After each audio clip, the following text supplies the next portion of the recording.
Pei Yan was the upright young master of the Chancellor's household, yet I forcibly brought him into my manor. On the day I forced him to become my male companion, I had a dream. In that dream, Pei Yan despised and hated me, his heart set solely on my imperial sister.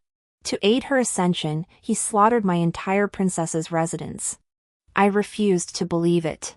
Until, not long after, Pei Yan was wounded in the face while protecting my sister. The injury mirrored the one in my dream exactly. Fortunately, the worst hadn't happened yet. I sent him to my sister's residence that very night to help her achieve her goal. Yet when I sought a new lover, the new one fainted, and the old love brandished a blade. The son of the Chancellor, ever gentle and unskilled in martial arts, spoke softly, "If your highness has changed your affections, then how about I offer this face instead?" Main text: Pei Yan was wounded in the face while protecting the third imperial sister. Upon hearing the news, I rushed to the tent only to find Xinyanqing, usually cold and unfeeling, carefully wiping the blood from Pei Yan's face with a handkerchief. His tone was resigned, tinged with a hint of pain. "Why did you have to do this, Xingqiu? That beast could have been slain with a single sword strike. Why did you have to stand before me and suffer this?" Xingqiu was Pei Yan's courtesy name. Yet he disliked me calling him that. He would only silently distance himself from me, saying, "I hope your highness will restrain yourself." But now, Pei Yan allowed Xinyanqing to address him thus, silently permitting her closeness. He lowered his gaze slightly. "Your highness's precious body cannot afford the slightest mishap. The emperor's supreme body cannot afford the slightest mishap." Those similar words from the dream suddenly echoed in my ears, and everything before my eyes was instantly engulfed in crimson. I abruptly grabbed the curtain frame and instinctively took half a step back. Unfortunately, I collided with a maid entering with a tray. The shattering of porcelain caught the attention of both inside. Xinyanqing was the first to regain her usual cold demeanor. She discreetly withdrew her handkerchief, her brows furrowed. "What brings you here?" A question she knew full well the answer to. Who didn't know that Pei Yan had nearly become mine? Snapping back to reality, I rolled my eyes without restraint, then forced a smile. "I heard third imperial sister nearly got injured by some beastly creature. I rushed over to check on you. Thankfully, you're unharmed. Otherwise, I'd have stewed that beast myself to avenge you." I dramatically clutched my chest. Xinyanqing gave a cold laugh. She stepped forward to block Pei Yan, issuing her dismissal. "I know your little schemes. But Xingqiu was injured protecting me. By both reason and sentiment, I should take responsibility for this. He can't endure your meddling anymore." As she uttered the latter part, Xinyanqing's tone carried a hint of warning, subtle yet unmistakable. Just as I opened my mouth to speak, I saw Pei Yan, whom Xinyanqing had been shielding, rise to his feet. His pallid complexion after the injury made him look even more pitiable. Yet the neatly treated scar on his left cheek instantly crushed some stirring emotion within me. "That scar. Is your highness seeking the servant's return?" Pei Yan's voice reverted to the cool detachment he reserved solely for me. All spoke of the Chancellor's son as gentle as jade, a gentleman of utmost propriety. Yet I had witnessed too often the helpless, restrained expression beneath his cold facade when he faced me. And so it was now. As he spoke, he began walking toward me. Xinyanqing's brows instantly furrowed. "Xingqiu, you wait!" I raised my hand to halt Pei Yan's approach. Taking a deep breath, I turned to Xinyanqing with a bright smile. "In that case, I shan't disturb your imperial highness as you personally tend to young Master Pei." No sooner had the words left my mouth than I turned and walked away. All the while, I muttered curses under my breath. Damn this stupid dream, it actually came true. My hasty departure meant I didn't notice Pei Yan freeze stiff behind me. The chill on his face was thick enough to freeze a person solid. I was infatuated with Pei Yan. To be precise, I was infatuated with his exceptionally handsome face. But Pei Yan didn't like me. He constantly told me to behave myself, treating even the maids in my princess's mansion with far more kindness than he ever showed me. But I never cared about such things. A forced melon eventually sweetens with time.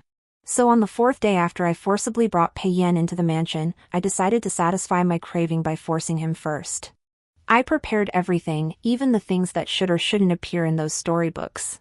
But the night before I acted, I had a dream.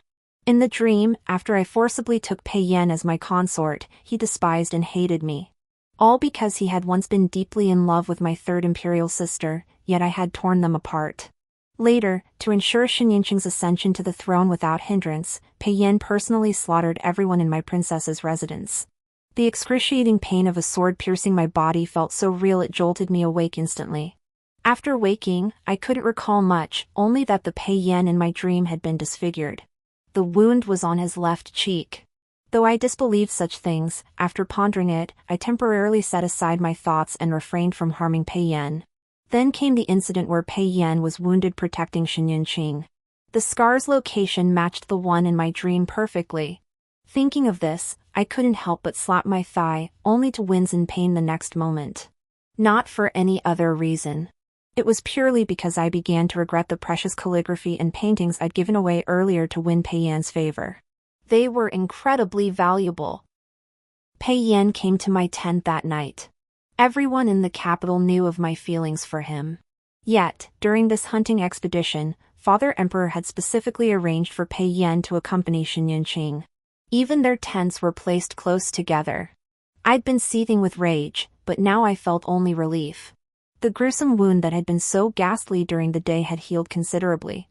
I heard Xinyanqing had specially procured the finest ointment for Pei Yan. I glanced at the scar on Pei Yan's cheek before quickly averting my gaze. I still remember how the Pei Yan in my dreams hated it when people stared at his scar. One glance, one death. But then again, if Xinyanqing used such high-quality ointment, why hasn't Pei Yan's face healed yet? TSK, Xinyanqing's not up to the task. I silently grumbled, deliberately avoiding Pei Yan standing by the doorway. Yet to Pei Yan's eyes, this appeared as me despising the scars on his face.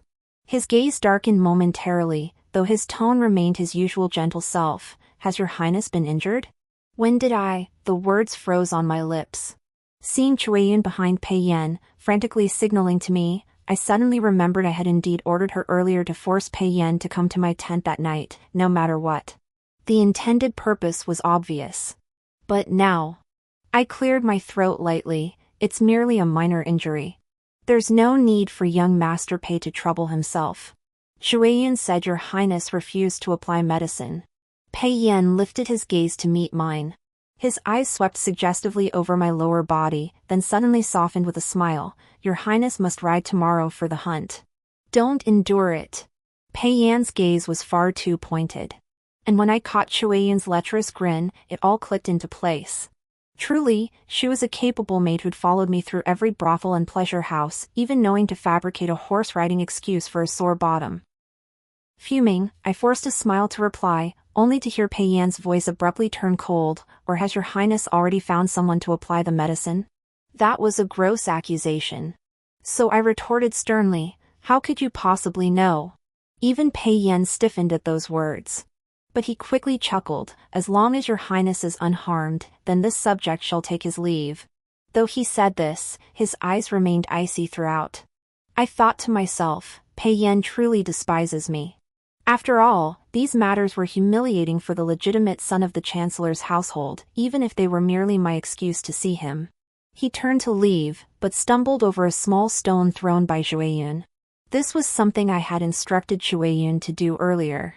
I had hoped this might give me a chance for some intimate contact with Pei Yan. Pei Yan was not skilled in martial arts. My hand instinctively reached out to help him up. But suddenly, the scene from my dream flashed before me, Pei Yan chopping off my hand, and I was so terrified I snatched my hand back. I even stumbled back 2 steps. Thus, Pei Yan remained half-kneeling before me. His jet-black hair spilled over his shoulders as he kept his head bowed. Just then, a coarse voice boomed from outside the tent, Little Ninth, I'm here to sleep with you, damn it, you two are really going at it out here. Yan Chongqing was a boorish fellow. A boorish fellow I'd known for years, loud as a bell and with his head full of lewd romance novels. After his bellow, he cheerfully lifted the curtain and strode into the tent. Completely oblivious to the stares, both overt and covert, behind him. Yan Chongqing clicked his tongue, leaning forward with keen interest to see who the man was, the one kneeling half-bent before me, his fingers clutching my hem in an instinctive, vulnerable grip. Is that the performer I sent you earlier? You should have listened to me. If you really like that dog Pei, I could have found you 10 or 8 of them to play with, damn it. Yan Changqing's voice shot up when he saw Pei Yan's injured profile. Thinking he'd finally caught on, I hurried to explain, it was just an accident, damn, Xiaoqiu. Yan Changqing cut me off. He slapped my shoulder hard and gave me a thumbs up. You've even mastered the literature of discipline from those romance novels. You're a quick learner. Though the books specify a specific type of whip, using that flimsy one on someone's face seems a bit inappropriate. Yan Changqing subtly hinted it could actually cause disfigurement. My expression instantly froze. The excitement I'd felt upon seeing Yan Changqing vanished completely. I opened my mouth to speak, but heard Pei Yan chuckle softly. He rose, his gaze lingering on the hand Yan Changqing had placed on my shoulder. He quickly averted his eyes, his tone ambiguous. Young General Yan and His Highness the Ninth Prince seem quite close. Young General Yan and His Highness the Ninth Prince are indeed very close. That same dark, amused voice echoed from my dream. Back then, Pei Yan had spoken those words with that same smile, then ordered his men to shoot Yan Changqing as he rushed to save me. Yan Changqing died right before my eyes. His last words were a smile, saying, "Little Ninth, close your eyes. Don't be afraid." An inexplicable mix of pain and rage pressed down on my chest. So I instinctively stepped in front of Yan Changqing, my gaze toward Pei Yan unconsciously tinged with wariness. Young Yan speaks without tact, but he means no harm. If he has offended you in any way, this palace will offer an apology on his behalf. This was the first time I had referred to myself as this palace in Pei Yan's presence. The smile on Pei Yan's face slowly faded. He watched me in silence for a long moment before lowering his gaze and murmuring, "It's a trifling matter. Your Highness needn't dwell on it." Yet despite his words, I saw not a trace of indifference in Pei Yan's expression. Just then, Xin Yunqing's maid came looking for him again. But instead of responding, Pei Yan lifted his eyes to meet mine. I was startled. This man Pei Yan was truly cunning. He was clearly at odds with me, yet he put on a show of obedience in front of others, all to make Xin Yunqing even more displeased with me. Just then, the dim-witted fellow beside me bellowed, "Xiaoqiu, give us a straight answer. Are you letting him go or not? If not, just make him stay and sleep with us." He kept shooting me meaningful glances, urging me to let Pei Yan go for now. Sleeping was the secret code Yan Changqing and I had agreed upon. It mainly referred to sneaking out at night when everyone else was asleep to exchange certain treasured storybooks with fellow enthusiasts. Yan Changqing had found this phrase in a supposedly unpublished manuscript by the Master of Wind and Moon. He'd solemnly patted his chest, swearing no one else knew its true meaning. Sure enough, Pei Yan froze slightly. Sleep together? Though I knew it was merely a proper code word, hearing it from Pei Yan's lips now made certain scenes from those storybooks unwelcome and untimely resurface. I hissed, suppressing a blush as I sternly refused, "This is inappropriate." Third Imperial Sister sought out young Master Pei for important matters. "Sleeping requires only you and me." At these words, Yan Changqing visibly relaxed. He patted my back with his large hand, looking genuinely touched. "Good little Ninth, indeed, just the two of us will suffice. Your Highness truly has an elegant sense of humor." Whether it was my imagination or not, I couldn't shake the feeling that Pei Yan had gritted his teeth when he said it. But then again, it made sense. After all, I hadn't followed Pei Yan's plan at all. I'd even actively encouraged him to go to Xin Yunqing. His displeasure was only natural my ass. I sneered coldly, turning to the maid, "Go tell Third Imperial Sister that I've repented. I'll never disturb her or young Master Pei again." The maid nodded submissively. Pei Yan's expression had already returned to normal, though he stared at Yan Changqing and me with a heavy gaze. Who knew what he was thinking? Yan Changqing said. Pei Yan left in a rage. "That's just how Ah Chu is," he declared emphatically. "Don't be fooled by appearances. If you don't placate her, things will blow up big time." "So you two had a fight?"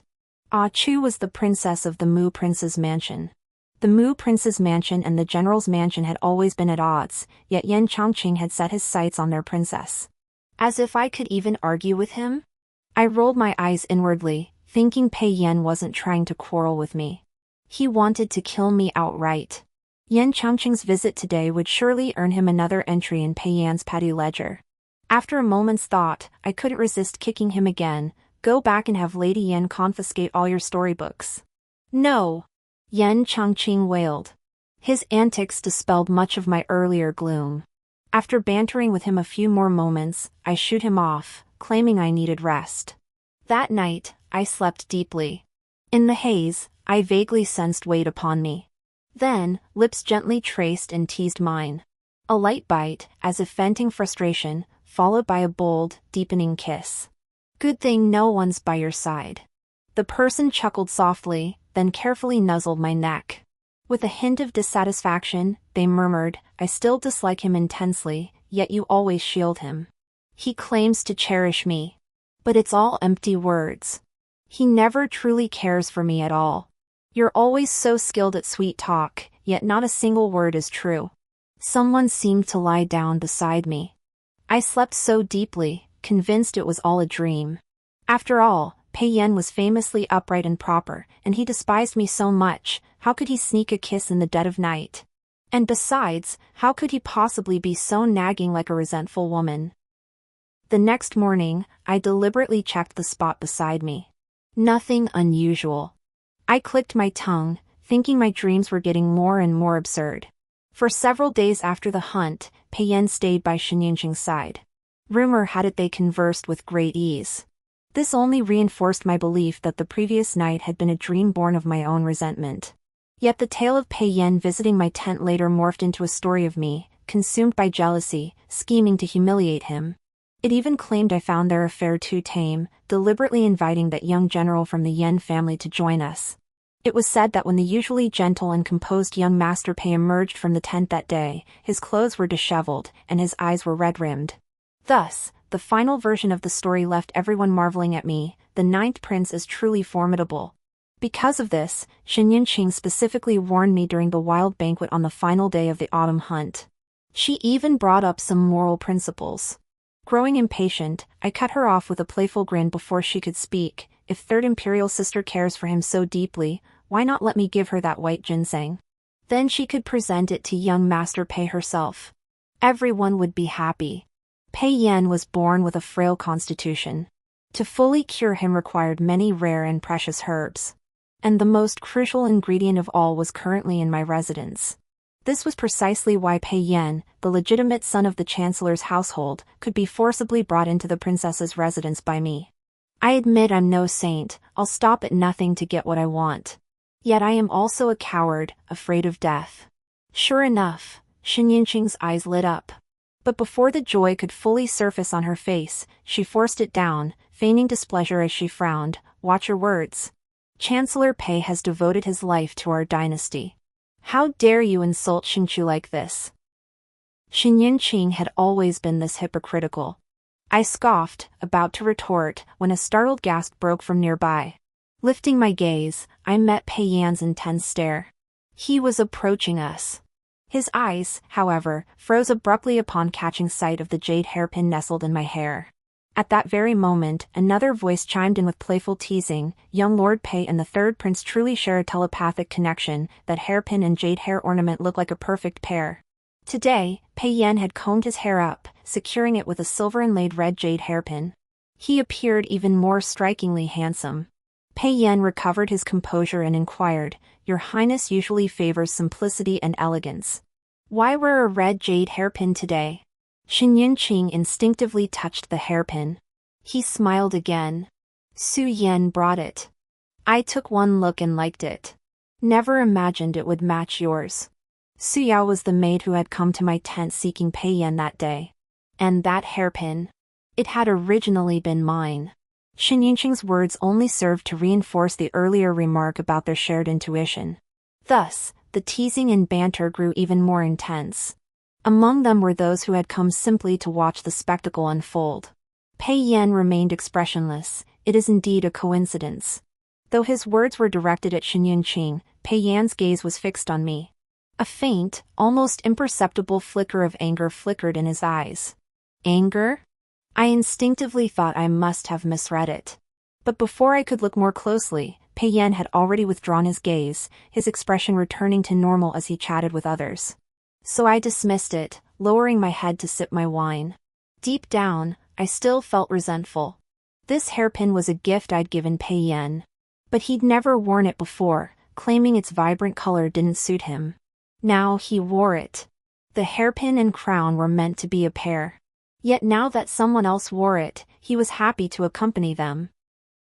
I pursed my lips, reminding myself that my life mattered more, and forced down that bitter sting. But this fruit wine tasted rather good.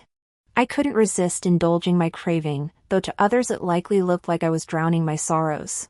Until Yan Changqing sat beside me and snatched the wine cup from my hand. He's just a man.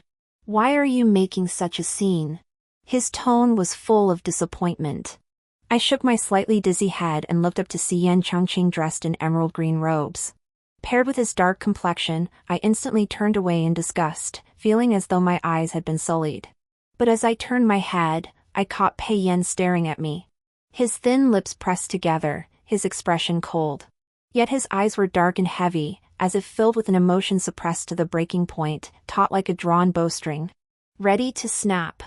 That look instantly reminded me of Pei Yan in my dream, sending a chill down my spine that sobered me considerably. Just then, Yan Changqing muttered, "This banquet's boring anyway. Little ninth, slip out with me later, I'll show you a real treasure." Hearing this, I grabbed Yan Changqing's arm without a second thought. "Let's go. Right now." If I stayed any longer, I feared Pei Yan might charge over and slash someone. I thought to myself, was it really that serious? I'd only forced him into my princess's residence and teased him a few times with my sharp tongue. I hadn't done anything truly outrageous to him. In fact, his recovery was largely thanks to the medicinal herbs I'd gone to great lengths to find for him. That Pei Yan, what a petty little bastard.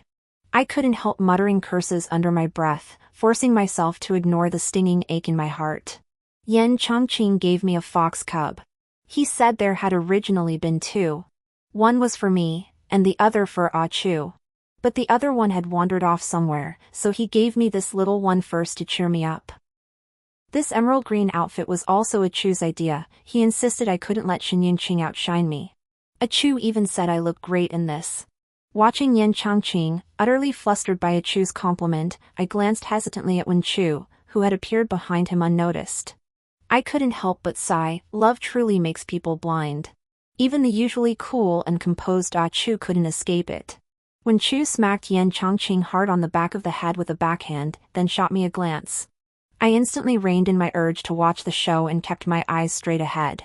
In the end, I didn't take that little fox. Instead, I drank quite a bit of the wine Wen Chu had brought. By the time I left, I was feeling a bit tipsy. Wen Chu called out to me and said, "Don't sleep so soundly tonight." "What?" She glanced at a spot behind me and let out a short, light chuckle. "Nothing." Wen Chu patted Yan Changqing, who was clinging to her and acting drunk, as if soothing a puppy. "I was talking to this fool." After a pause, she called out, "I'll play with this little fox for a few days. I'll send it over to you later." I was puzzled. Wasn't this little fox supposed to be for Chu? But seeing her immediately turn to tend to the drunken Yan Changqing, I shrugged it off. Assumed she was just drunk too. Until midnight, when I felt something furry rubbing against my neck. "You woke her up." Before I could react, the white bundle was lifted away, emitting a pitiful whimper. I opened my eyes, feeling dazed. The liquor Ah Chu brought was far too potent, its after-effects lingering strongly. That's why my first thought upon seeing Pei Yan was that I must be dreaming. Especially since he was dressed in emerald green. Even the hairpin adorning his crown was jade green. It felt oddly out of place. Yet he was breathtakingly beautiful. Seeing me staring blankly at him, Pei Yan chuckled softly. He leaned closer and asked, "Do you like it?" It really was a dream. In reality, Pei Yan would never speak to me so gently. He possessed an exquisite face, like the soul-stealing demons from storybooks. So I nodded slowly, answering honestly, "Yes, you are. More handsome than Yan Changqing?" Pei Yan pressed further. His words jolted my sluggish mind, suddenly recalling the image of dark-skinned Yan Changqing clad in emerald green. I couldn't help but steal a few more glances at Pei Yan to wash my eyes, my tone growing more certain. "You're handsome." But such praise didn't satisfy Pei Yan. His gaze locked heavily on me, then suddenly turned cold with a sneer. If I'm more handsome, then why did your highness reject me? I thought to myself, how come even the Pei Yan in my dreams carries such overwhelming presence? This absolutely won't do. So I plucked up my courage, grabbed Pei Yan, and pulled him onto the bed. Just as I was about to make my move, a soft whimper escaped from Pei Yan's embrace. I looked down and saw a fox cub identical to the one Yan Chongqing had shown me. I let go and sat down beside the bed, sighing deeply. I thought to myself, I really am obsessed with that little fox. Even in my dreams, I see it. What are you thinking about? Pei Yan propped himself up. His collar had been rubbed open by the little fox, revealing a large expanse of pale skin. I forced my gaze away from Pei Yan, my voice aching, thinking about little Yan, the fox cub I gave to a chew. But before I could finish, Pei Yan's expression darkened. The next second, a powerful tug pulled me forward. My hands landed squarely on Pei Yan's chest. It felt firm. Unsure, I pressed a little harder. Pei Yan shot a glance at my wandering hands. Seizing my wrist mid-groping, he sneered coldly, Your Highness, are you thinking of Yan Changqing, or just thinking of groping? I stared at Pei Yan's hand, white and jade-like, and recalled how it looked when stained with blood. Shaking my head with regret, I replied, I don't want to think about it anymore. Life was more important.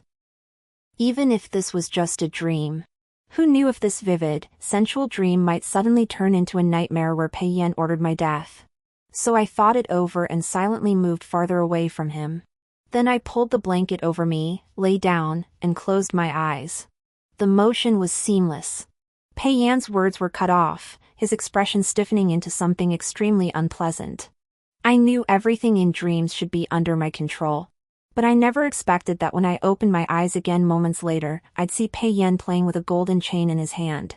That chain, adorned with several small bells, looked eerily familiar. It bore an uncanny resemblance to the chain I'd used to bind his hands when I tried to force myself on him that day. Damn it all to hell! So deep down, I still harbored unresolved feelings for Pei Yan. Even my dreams are haunted by the scene. My blood boiled instantly. Staring at the chain in Pei Yan's hands, I snapped, this thing, the words caught in my throat before I could finish. Because Pei Yan did something utterly unexpected, he bent down, bit the chain, and slowly, deliberately bound his own hands. His jet-black hair spilled across his chest, revealing a swath of pale skin before vanishing into the shadows. Yet those clear, piercing eyes remained fixed on me, the corners tilted upward. The crisp jingle of the bells snapped me back to reality. Your Highness. Pei Yan addressed me in his usual cool tone, care to test how tight it is? It was already quite tight. The crimson gold chain fastened around Pei Yan's wrists, leaving several suggestive crimson marks. The tinkling of the bells never ceased. I gasped. Damn it, Pei Yan. Truly a demon come to drain one's vitality. So, as if possessed, I reached out and touched Pei Yan's face. Pei Yan let out a low chuckle. Half kneeling on the bed, he leaned closer, his eyes fixed on me without blinking. The usually icy, sharp corners of his eyes brimmed with a decadent red glow. His voice softened to a whisper, as if coaxing me gently, What does your highness desire? My hand slid downward, finally resting on Pei Yan's fragile neck. Regaining my senses, I answered honestly, I want to kill you. I truly wanted to kill Pei Yan. Because of that dream. But I couldn't bring myself to do it.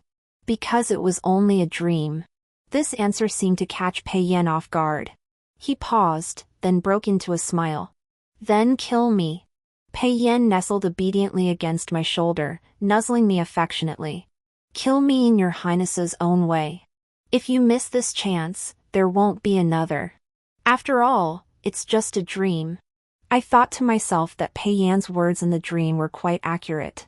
It was just a dream. In dreams, I could do whatever I pleased.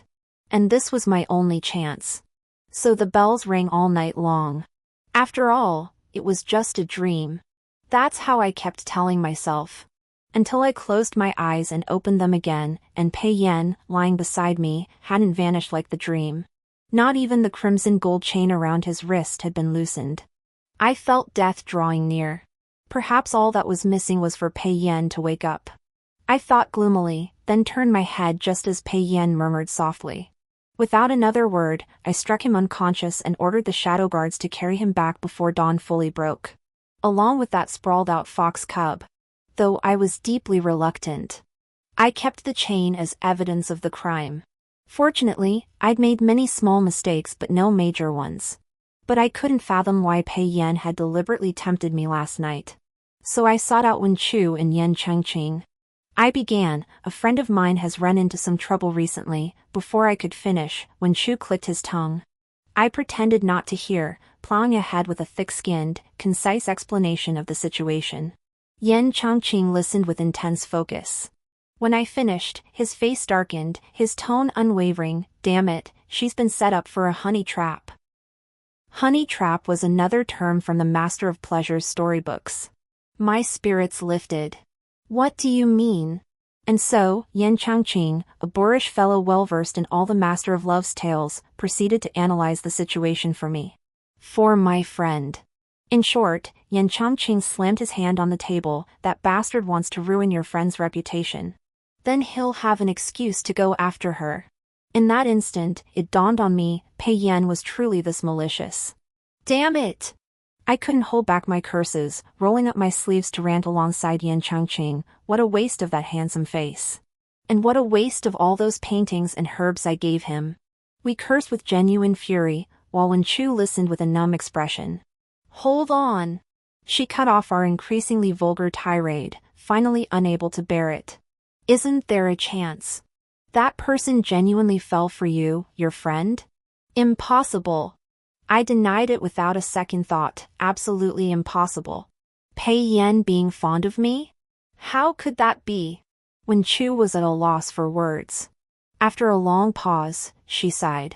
Then she asked me, meow meow, are you absolutely certain your friend experienced the entire dream?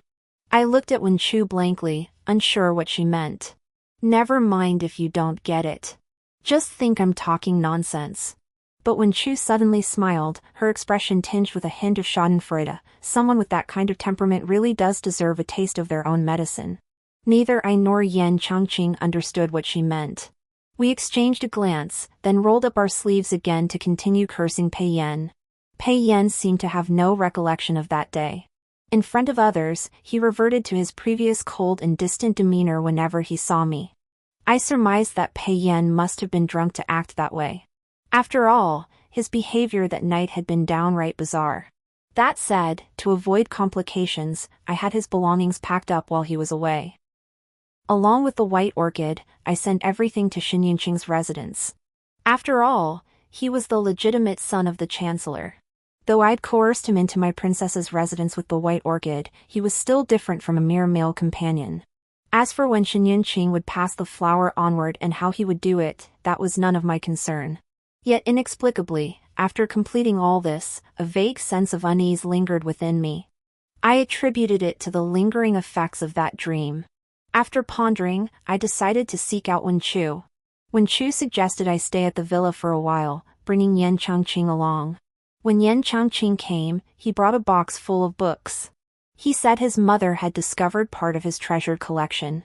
To prevent the general's wife from burning them all, he wanted to store these storybooks with me first. After some thought, I agreed. Bored on the way to the villa, I eagerly flipped through the storybooks and invited Wen Chu to read along. But Wen Chu sat stiff-faced, refusing outright to look. I had no choice but to give up. Though the villa was novel, after reading too many of those romantic masterpieces, and constantly witnessing Wen Chu and Yan Chengqing being lovey-dovey before me, I found it unbearable. After dreaming of that night with Pei Yan for what felt like the 100th time, I knew I couldn't go on like this. So I resolved to find a new lover. Yan Chengqing found this new lover for me. He patted his chest and swore up and down that this man was every bit as handsome as Pei Yan. In fact, his physique was even better. Someone like Pei Yan just won't do. Yan Chengqing spoke earnestly, a man can't be all show and no substance, Xiaojiu. Though nothing serious happened that day, thinking back to Pei Yan's physique, I felt Yan might have been mistaken. But it no longer mattered to me. So that night, I entered my new lover's room with eager anticipation. He was bathing. Through the hazy mist, his form appeared and disappeared. His long, wet hair cascaded down, yet couldn't conceal the superbly sculpted lines of his shoulders and back. I gasped, instinctively covering my nose. But my eyes remained fixed, not blinking once. For some reason, that silhouette grew more familiar the longer I stared. Young master, I stepped into the room without thinking. But after a few paces, my foot struck something. I looked down, and my expression changed instantly. It was a leg. The person's body was mostly shoved under the table, only the leg that tripped me was exposed, its condition unknown. I lifted my head to speak, but only heard the sound of water before the figure bathing stood up. Now, the resemblance was even stronger. Without a word, I turned to leave, only to find the door had slammed shut. Pei Yan, whom I hadn't seen in ages, had hastily thrown on an outer robe. The damp garment clung to his body, making it seem as if he wore nothing at all. My nose stung, and I immediately turned my head, forcing myself not to look at him. But this only angered Pei Yan further. "Has your highness grown so weary of me that you refuse to spare me even a glance?" His voice was cold, tinged with a rare irritation. Look, don't you see what state you're in? How dare you make me look?" I cursed inwardly but refused to turn my head. Until a fingertip, tinged with chill, brushed my chin. The young master of the Chancellor's household, usually so delicate and unfit for martial arts, spoke softly. "If your highness has changed your preferences, then how about I put on this face instead?" "Pei Yan, what are you doing?" Startled, I whipped my head around to glare at him. Only to find myself staring straight into eyes brimming with sorrow. But that emotion vanished swiftly. In the blink of an eye, Pei Yan's lips curved upward, his expression tinged with a desire I'd never seen before. "Am I handsome?" He had asked me that very question that day. Only now was I certain he was utterly lucid. It was then I noticed the wound on Pei Yan's face had healed. There was no trace left of the injury. In my dream, Pei Yan bore a scar on his cheek because he refused to seek treatment. He knew I preferred handsome men and didn't want to be seen by me. But the Pei Yan of today was different from the one in my dream. Seeing me staring at him blankly, the amusement in Pei Yan's eyes deepened. He drew closer and said, "Seems your highness still likes this face." As he drew near, I caught the familiar almond scent on his skin. After so long apart, his complexion seemed even fairer and rosier. A bold suspicion began to take root in my mind. Stunned, I blurted out, "Pei Yan, have you been secretly using the red jade cream?" The imperial consorts favored the jade cream for their beauty and complexion. But I never imagined Pei Yan would use it too. "You've even applied powder." At my accusatory words, the smile on Pei Yan's lips froze. His grip on my hand faltered. I seized the chance to slip away. But before I could take a few steps, Pei Yan swept me up in his arms and set me on the table. He knelt half-bent, gazing up at me. "Pei Yan, how dare you?" I yelped, instinctively reaching for the long whip at my waist. Instead, my hand brushed against Pei Yan's bare skin. The sensation was exquisite. My hand froze. This only made it easier for Pei Yan to seize my wrist. Then, under my astonished gaze, he leaned down and kissed the inside of my wrist. He lifted his eyes to meet mine, lightly licking the spot. I hissed, feeling the heat in my nose, which I'd struggled so hard to suppress, begin to rise again. The master storyteller Feng Yu once wrote that kissing the inner wrist signified intense desire. So, Pei Yan desired me? But the moment that thought surfaced, I crushed it fiercely. How could that be? Pei Yan clearly intended to kill me. Your Highness always deceives. Seeing my sudden composure, the amusement in Pei Yan's eyes faded. I reflexively retorted, "When have I ever lied? Your Highness always claims to cherish me, yet you push me away time and again, never truly showing any real concern for me. You're lying. If you truly cared, how could you have given that red jade hairpin and the white jade pendant to the third princess?" Pei Yan's almost accusatory words stopped me dead in my tracks. "You." I lowered my gaze to look at Pei Yan. But he averted my eyes, his lips pressed tightly together, his voice trembling. "You clearly promised to share matching hair ornaments with me, yet you went back on your word and arranged for the third princess to wear them instead. You swore solemnly to cure my illness, yet while I was away, you tossed me aside like a plaything to be given to others. When has your highness ever truly cared for me? And I foolishly believed every word. I vaguely recalled that it was indeed me who had insisted Pei Yan wear the red jade hairpin at the banquet in the wild. After all, Father Emperor had assigned Pei Yan to follow Qing. I simply couldn't bear it, and I wanted everyone to know Pei Yan belonged to me. That time, I had indeed schemed against Pei Yan. Pei Yan's words sounded truly pitiful. I even began to wonder if I had truly gone too far. Especially upon seeing Pei Yan's face, now different from the one in my dreams. But I quickly snapped back to reality. I frowned and said, "You scarred your face protecting Qing. Why should I continue clinging to you? Had I known you harbored feelings for Qing, I would never have sought you out." This was the truth. Even at my worst, I wouldn't force myself upon Pei Yan knowing he had someone he loved. Yet Pei Yan suddenly smiled. "Is your highness jealous?" But that day, I didn't step in front of her by choice.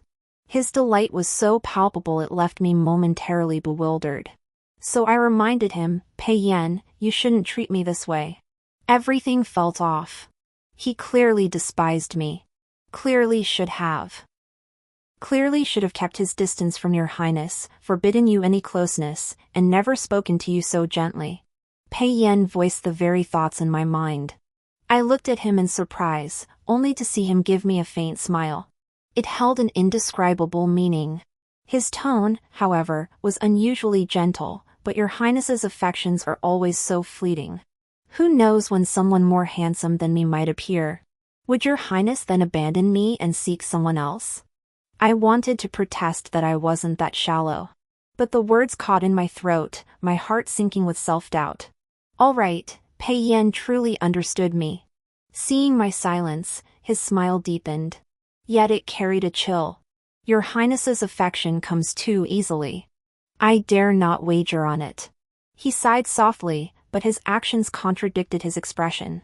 His fingers pressed in, inch by inch, yet with an unyielding force, until they were locked together. I couldn't break free, filled with both anger and frustration. "Pei Yan, you are committing an act of insubordination. Then punish your servant." A dagger was thrust into my hand, its blade pointed at Pei Yan. He lifted his gaze, smiling at me with eyes crinkled in amusement. "Your servant pleads guilty." He still bore that same dignified, gentlemanly demeanor as before. Yet I sensed Pei Yan had long since gone utterly mad at his core. Blood soaked through his outer robe. I instinctively tossed the dagger aside, staring at Pei Yan. "You will kill me someday." "I will not." His crimson lips brushed my fingertips as he spoke each word. A tremor in his voice. "Your servant is enamored with your highness." For a long time, Pei Yan said he was enamored with me. But I didn't believe him. Who would feign such cold indifference toward a woman they truly desired, and maintain it for so long? Wen Chu didn't believe it either. She insisted I should guard against Pei Yan, suggesting he might be saying the same thing to Qing. She even urged me to cast a poisonous spell on him, so his life would be in my hands. For some reason, whenever Pei Yan came up, Chu always seemed to have this murderous intent toward him. Yan Changqing remained silent. Lately, his mood had been off, often zoning out. When Chu claimed he was caught up in adolescent fantasies and told me to leave him be. Since he never offered sound advice anyway, I didn't pay it much mind. But Pei Yan truly knew what I liked. Today a gold chain on my wrist, tomorrow red cords binding my entire body. I suspected he'd stolen glances at Yan Changqing's storybooks, yet Yan Changqing assured me he'd hidden them all away. At this, Wen Chu only gave a cold laugh. Another 2 or 3 days passed before I suddenly realized I should return to the capital. I'd come here to avoid Pei Yan, yet here he was, following me. Wait, how did he even know I was at the villa? Before I could figure it out, I found myself imprisoned there. Accompanying me was Yan Changqing. He was worse off than me, bound head to toe in ropes. Rumor had it Chu himself had tied him up. Because the two had quarreled. When I saw him, I couldn't help but click my tongue in surprise. You really can't judge a book by its cover. Chu's binding was truly masterful, even a rough fellow like Xiaoyan could look so strikingly beautiful when restrained. Yan Changqing looked aggrieved. But his grievance didn't last long before he dropped an even more shocking bombshell. Xiaojiu, Chu is the master of love and moonlight. Damn it all to hell! I felt Xiao Yan's injustice. In the capital, the master of love and moonlight was a notorious name. His erotic novels transcended the mundane, yet were consequently banned by scholars. No one knew whether the master of love was male or female, old or young. But now Xiao Yan told me the author of those scandalous tales was none other than the once proper Princess Wen. She even pressed me, does she prefer me as the master of love, or as Wen Chu? Just as I was seething over Chu's deception, Yan Changqing, that rough-and-tumble fellow, shouted through choked sobs. Then he sniffled, but I like both of her. Little nine, does this mean I'm being unfaithful to Chu? My expression instantly went blank. Damn it! Aren't they both Chu? So why should I care about these two people's business at all? But despite that, I still grumbled as I untied Yan Changqing's ropes. Then I looked down at the golden chain around my ankle and frowned. This was Pei Yan's doing. He'd been finding ways to tempt me night after night these past few days. He said I'd promised it myself, so he'd stop at nothing. I couldn't resist. In a daze, I let him coax me into wearing the chain. Pei Yan knelt half-bent, kissing me, saying he'd accept any punishment after he returned. Something was terribly off about him. So I turned to Yan Changqing. So, when did these two start teaming up? Clearly, in the past, these two would have fought to the death if they met. Yan Changqing, cradling two fox cubs, uttered a bewildered ah. Right. I decided to turn back and continue staring at the chains, lost in worry. Fortunately, my confusion was soon resolved. The capital was in chaos. Xin Yinqing had rebelled. She was accused of secretly hoarding an imperial robe in a hidden chamber of her residence. It happened shortly after the autumn hunt. It was Father Emperor who had assigned Pei Yan to shadow Xin Yinqing. Faced with exposure, Xin Yinqing decided to go all in and stage a coup. In recent years, Father Emperor's health had grown increasingly frail, leaving the crown prince to handle state affairs. Xin Yinqing, however, firmly believed she was the far more suitable candidate for that position. Only she thinks she's suitable. When Chu sneered as he recounted these events to me, she merely craves the sensation of standing above all others. I pondered this and nodded in agreement. Even my own crown prince brother would be a more suitable candidate than Xin Yinqing. Though he may not match Xin Yinqing's abilities, he would never commit the atrocity of slaughtering all his siblings upon ascending the throne. Xin Yinqing possesses talent but lacks benevolence. When Chu returned to the guest quarters. But Pei Yan did not return with her. When Chu said Xin Yinqing had fled, and Pei Yan had been dispatched to apprehend him. But he isn't. Unskilled in martial arts. My words halted mid-sentence. Suddenly I recalled that day, Pei Yan knocking out his new lover and brandishing a knife. He didn't seem like a weak, scholarly man incapable of combat. When Chu smiled with relief. She seldom smiled in the past, her expressions usually cold and mocking. But seeing her smile today, I felt inexplicably that when Chu and Pei Yan bore a striking resemblance. Then, smiling, Chu shared another piece of news: Pei Yan helped sell my storybooks. Though he never said so, I suspect he must have read them all. I whipped my head around to stare at Wen Chu, utterly stunned. But why would he help you sell storybooks? I couldn't fathom Pei Yan reading such material. Xiao Jiu. Wen Chu pinched my cheek gently, her gaze kind and benevolent. Don't underestimate the power of storybooks to convey information and connect people. Transmitting information? Connecting people? I fell silent for a moment. I recalled how Yan Changqing and I would often debate whether training literature or confinement literature was more powerful when discussing storybooks, and I couldn't help but sigh deeply. Then why not bring Xiao Yan along? I was still puzzled. Xiao Yan has at least been to the battlefield. Why not take him? This time, Wen Chu remained silent for a very long time. But she answered me eventually. She said, Xiao Yan is a general. He can die on the battlefield, but he cannot die in the filthy, man-made intrigues of court politics. I always felt that Chu knew something. But she wouldn't say. On my way back to the capital, I saw Pei Yan again. A traitor had emerged from the villa. Yinqing's men lay in ambush along the road, waiting to assassinate me. Pei Yan took a sword strike meant for me. After not seeing him for some time, he had grown terribly thin, his bones felt sharp beneath my touch. I frantically held Pei Yan, clumsily trying to cover his wound with my hands. The crimson before my eyes overlapped with that dream. But now it was Pei Yan who lay fallen. In the end, when Chu couldn't bear it any longer, she forcibly pulled me away and had Yan Chongqing bring men to tend his wounds. He won't die. When Chu reassured me, then muttered under her breath, always resorting to feigned injuries to deceive little Nine. I hadn't heard clearly. Or rather, my mind wasn't on such reassurances. Chu, I gazed at Wen Chu blankly, will Pei Yan still kill me? I still remembered that dream. Remembered the river of blood in the princess's mansion. Remembered the heart-wrenching pain of betrayal when the long sword pierced my body. I dared not gamble. Wen Chu watched me quietly. After a long moment, she chuckled softly, he can't kill you. He poisoned himself. Every month when the poison flares up, he needs the antidote. Where's the antidote? Inside the bell on your gold chain. When Chu clicked her tongue again, counting the days, it's almost time for his poison to flare up. No wonder he's been so useless, I didn't hear the rest. I went to find the antidote. Pei Yan lay unconscious for several days.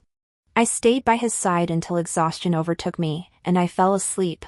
Then I dreamt again. It was the second half of that earlier dream. In the dream, after killing me, Pei Yan returned to the palace to report. Yinqing was overjoyed and asked what reward he desired, but Pei Yan refused. He returned to the burned-out princess's mansion. His face was clearly filled with disgust and hatred toward me, yet tears rolled down Pei Yan's cheeks. After that day, Pei Yan, who had never practiced Buddhism, began frequenting various temples. I followed him constantly. I watched the strange sense of division within him gradually fade. I even mocked him for starting to use red jade ointment and learning to apply powder. Finally, I saw Pei Yan kneel before the Buddha, offering the price of renouncing reincarnation for a second chance. I wanted to laugh at his pathetic plight. Yet tears I'd held back for so long rolled down my cheeks. It suddenly struck me, the Pei Yan of my past life wasn't actually the self-disciplined gentleman he pretended to be. Minister Pei placed utmost importance on propriety, yet Pei Yan was a man who followed his whims. During the time I forced him into the princess's residence, I often seethed inwardly over his stubborn temper. But in the end, I forgave him for the sake of his face. Back then, Pei Yan and I fought constantly. The most furious argument ended with me vowing to find a gentle, proper scholar to keep me company. Pei Yan had scoffed, saying no scholar could ever tolerate my temper. Yet in this life, he had become that very gentle, proper scholar. But this life held many more variables. For instance, in my past life, the capital had no so-called masters of romance, and neither Xiao Yan nor I ever met a Chu. Fortunately, everything turned out well. I woke up and roughly tugged at Pei Yan's sleeve to wipe my face. Then I said, Pei Yan, if you don't wake up, I'll find 17 or 18 new lovers, one each day, and parade them before you. I chattered on and on. Just like how Pei Yan would whisper in my ear every night while I slept. Dabai leaped onto the bed. Dabai was the little fox Pei Yan had taken away, a Chu's was called Xiao Bai. I'd once mentioned wanting a little fox, but quickly forgot about it. But Pei Yan remembered. He even thought I'd accepted Yan Chongqing's little fox. So at the villa, Pei Yan stood there holding the little fox, looking pitifully abandoned by me. It softened my heart. Dabai gently nipped at Pei Yan's fingertip, only to be shooed off the bed by me. Pei Yan, I grasped his hand, lowering my head to interlock our fingers. You always say I only love to sweet-talk you, never truly caring for you. But you must wake up sometime, right? Give me a chance to actually care for you? Pei Yan remained unresponsive. Ah, Chu was calling me. So I sighed, just as I rose, my sleeve tugged gently. The movement was faint, yet profound. My body froze instantly. Until Pei Yan's weak, yet smiling voice spoke, Is Your Highness going back on your word again? Who says that? I turned around fiercely, yet my eyes welled up with tears. Then Your Highness should show me a little more compassion. He reached out to grasp my hand. But after just a few words, his expression suddenly changed, and he instinctively turned away. I was momentarily stunned. Pei Yan? Please step outside for now, Your Highness. Pei Yan stood with his back to me, his voice trembling faintly. Let me compose myself. Suddenly, I understood what terrified him. This man rarely showed such vulnerability before me. I sighed and tugged at his sleeve. It wouldn't budge. So I called out to him, Pei Yan, Pei Xingqiu. Pei Yan gave a muffled grunt. You're not ugly. Right now, you have this heartbreakingly beautiful, pitiable charm. I swear I used every line I could find in Chu's storybook before finally coaxing Pei Yan to turn around. He hesitated. Really? But I just smiled at Pei Yan. Then I must still be ugly. Pei Yan sighed helplessly. Your Highness, don't try to flatter me. Just treat me, I kissed Pei Yan. His words stopped abruptly, and he just stared at me silently, eyes wide. A wave of heat washed over the back of his ear.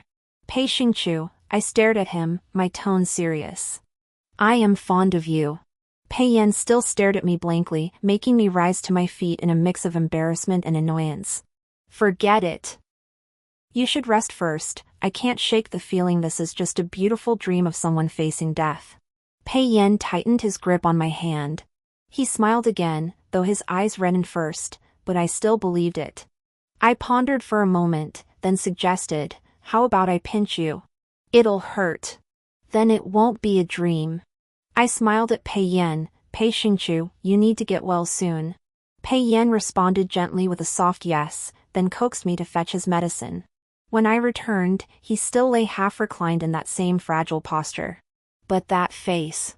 When Chu clicked her tongue, her tone certain, he's wearing makeup. Just as I wondered where he'd hidden the powder, Pei Yan turned his head slightly at the sound. His previously cold expression brightened like snow-cleared skies upon seeing me. His eyes crinkled with delight. Your Highness. Oh no. I thought I'd let that fox of a Pei Yan outsmart me again. The story ends here. Thank you all for your company. See you in the next chapter.